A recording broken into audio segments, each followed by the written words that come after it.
George Floyd's final journey brought him to his childhood hometown. This is my way of speaking out, just by being present.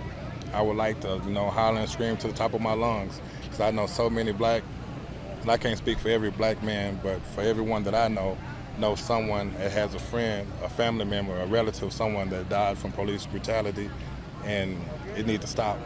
At Fountain of Praise Church, mourners paid their respects to the open casket inside, some who knew him, others inspired by the national movement his death represents. Everyone should be here, so you can see what we need to do so we don't have to do this again. This should be the last one that we do as a country, as a collective whole. This should be the last funeral. They came 15 at a time for up to 10 minutes with masks and social distancing to protect from coronavirus, for which Floyd tested positive in April and in his autopsy. George Floyd's body has traced the path of his life. The first in a series of memorials began in Minneapolis, where he died beneath a police officer's knee. Another was held in the state of North Carolina, where he was born. Both drew thousands. And now, after this viewing in Houston on Tuesday, there will be a funeral after which he's buried next to his mother.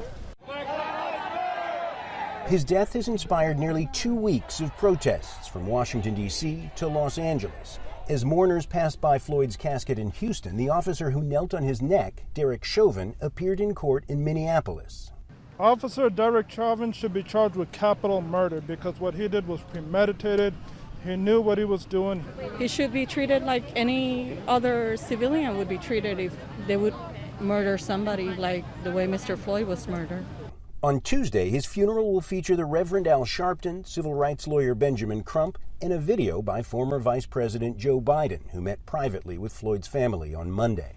His death inspired a movement, but his family says on Tuesday they will celebrate his life, which inspired them. John Hendren, Al Jazeera, Houston. Well, George Floyd's brother spoke outside the service, vowing not to give up on the fight for justice. I'm just, right now, appreciative of everybody coming out. It just hurts a lot, just being here, just talking. It's pain.